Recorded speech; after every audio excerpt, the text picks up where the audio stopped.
Bonsoir à tous et bienvenue dans Vivre Événement. Je vous invite à suivre cette édition jusqu'au bout. Lancement de l'opération Coup d'arrêt dans le sud pour stopper les Dahal. Comment expliquer cette insécurité grandissante dans le Grand Sud? Les réponses dans ce journal. Le MAPAR en réunion demain, Antan Narin, le groupe politique, appelle au rassemblement de tous ses membres. Coup d'État en Thaïlande, l'armée impose un couvre-feu et suspend la plupart des libertés individuelles après 7 mois de crise politique qui a fait plus de 28 morts.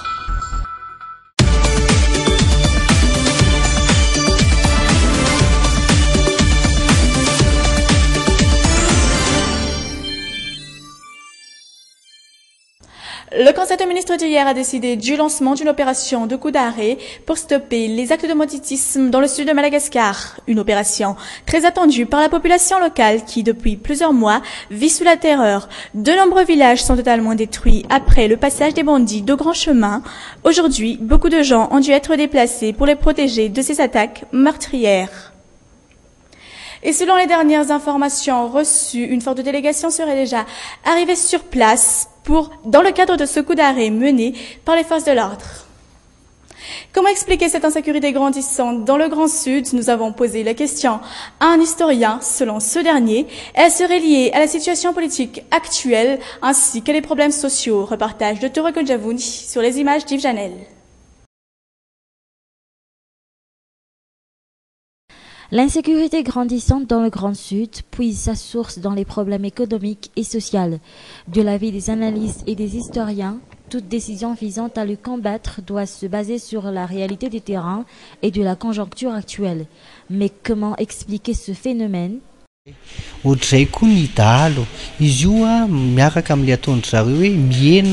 L'autorité de l'État est en nette régression. Il n'y a plus aucun respect pour l'État. Du coup, les bandits de grand chemin montent en puissance. Le phénomène de Dahal prend de l'ampleur automatiquement quand le pays est en crise.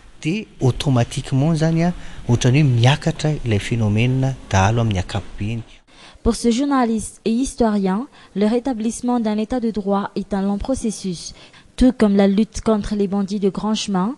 Pour le moment, il s'agit de l'atténuer et cela doit commencer par la création d'emplois, mais dans le cas de Madagascar, elle ne sera possible qu'après un retour à la normale de la situation politique et économique. La situation économique ou politique ne va pas s'améliorer simplement parce que nous avons un nouveau président. Le pays doit d'abord passer par ce que l'on appelle le temps de latence, jusqu'à ce que l'État retrouve son autorité et la machine économique reprenne. Cela explique encore ce phénomène de Dahal encore persistant.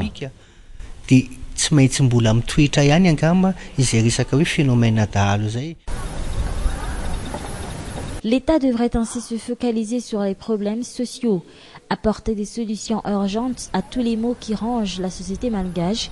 C'est ce à quoi la population attend aujourd'hui de ses dirigeants, en attendant les solutions à long terme. Première réunion politique publique, le Tchampoknou Lanalakil est devenu cet après-midi une tribune dédiée aux simples citoyens pour parler de politique. Une occasion pour dénoncer les mauvaises pratiques du régime actuel, entre autres la destitution de Christine Razanamassou à l'Assemblée nationale et les démolitions musclées d'Akan Baok. Derrière cette initiative, la Latina Ravlulmanan, Marnatou Injav et Yves Janel. Je n'accepte pas la dictature, c'est le message écrit sur ces banderoles. Les démolitions musclées devenues très fréquentes dans la capitale ces derniers temps, ou encore la destitution forcée de Christine Razanamassou à l'Assemblée nationale. Tout a été abordé lors de cette rencontre politique. Les orateurs ne mâchent pas leurs mots à l'endroit du régime actuel. Le régime actuel a promis de trouver une solution au problème des anciens enframs en 3 mois, mais jusqu'à maintenant, rien n'est fait.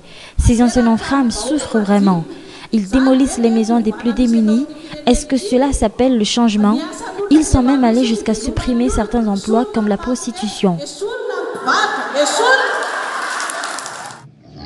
Sur l'estrade, la Latina Ravlulmanan, initiatrice de cette réunion publique, très connue pour ses critiques acerbes, elle n'est pas allée par 4 chemins pour dénoncer les mauvaises pratiques du régime actuel. Sa position est maintenant claire. la Latina Ravloulmanen veut une opposition forte en toute légalité.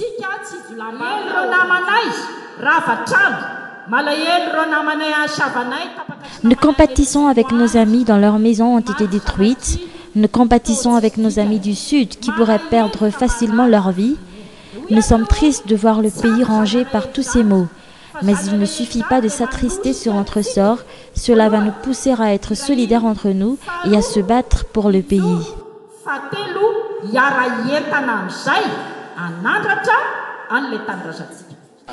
Réunis pour la même cause, le MAPAGE, représenté par Christine Razanamassou, ex-présidente de l'Assemblée nationale, a assisté à cette réunion politique.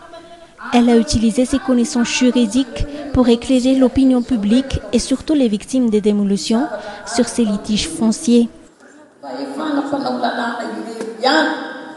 Seule l'Assemblée nationale peut élaborer et adopter des lois pour mettre fin à ces expropriations foncières et ces démolitions abusives. Le temps d'un après-midi, cette salle de réunion sise dans le centre de la capitale s'est transformée en une véritable tribune libre dédiée aux simples citoyens, sensibles aux questions de démocratie et à l'évolution de la situation politique. Le MAPAR, plateforme politique soutenant Antratswil, se réunira demain, probablement à Tanarène, pour décider de sa position officielle face à l'évolution de la situation politique à Madagascar. D'après Christine Razanamassou, le MAPAR pourrait faire cavalier seul à l'Assemblée nationale et constituera son propre groupe parlementaire, le MAPAR, qui, rappelons, a 49 députés élus à Timazas. Le syndicat des enseignants-chercheurs, le CSS, revient à la charge. Il appelle l'État à mieux considérer le cas des universités de Madagascar, entre autres l'amélioration du statut des universités ou encore une autonomie financière et le paiement des heures complémentaires des enseignants-chercheurs, indemnité qu'ils auraient dû percevoir en 2012. Explication.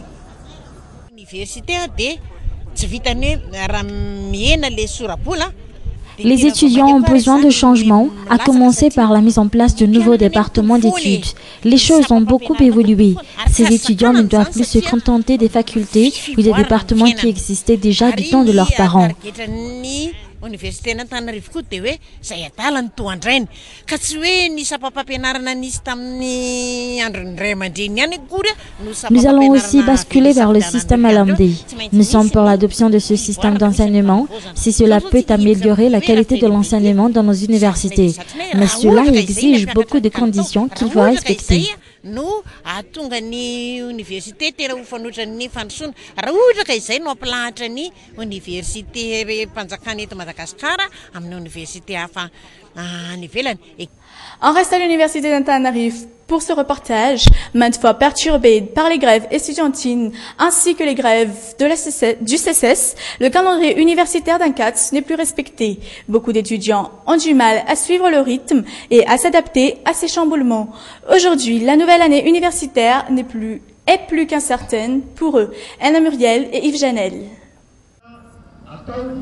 Ces deux jeunes filles sont en première année à l'université d'Ankats. La nouvelle année universitaire à peine entamée il y a seulement quelques jours, elles s'inquiètent déjà de ce que pourrait leur réserver cette première année à Ankats. Nous ignorons quand s'achèvera cette année universitaire. On nous a simplement dit que nous allons entamer le premier semestre de l'année.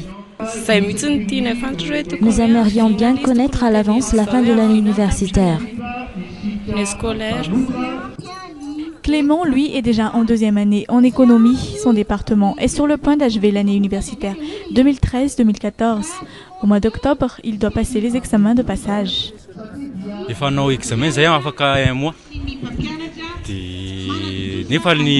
Normalement, nous devrions passer les examens dans un mois, mais nos enseignants ne se pointent jamais en cours, ce qui fait que nous n'avons pas encore suffisamment de leçons pour mener des recherches. Ils ne viennent ici que très rarement, mais nous n'avons aucun emploi du temps fixe.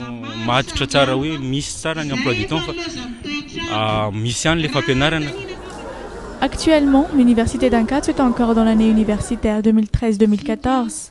soit une année de perdu pour les étudiants. Les enseignants, eux aussi, ont du mal à s'y retrouver. Seule solution pour les deux parties, collaborer. Le système LMD prévoit une autre forme d'enseignement. Même la devise est d'enseigner autrement. Les étudiants doivent collaborer étroitement avec les enseignants. De notre côté, nous devons développer leur enthousiasme à mener bien leurs études pour un meilleur résultat. En temps normal, une année universitaire dure 9 mois. Mais à cause de nombreuses grèves menées par une partie des étudiants et des enseignants-chercheurs, les cours ont été à maintes fois suspendus à Ankatsu. Fin de cette édition, merci de l'avoir suivi jusqu'au bout. Je vous donne rendez-vous demain à la même heure. Au revoir.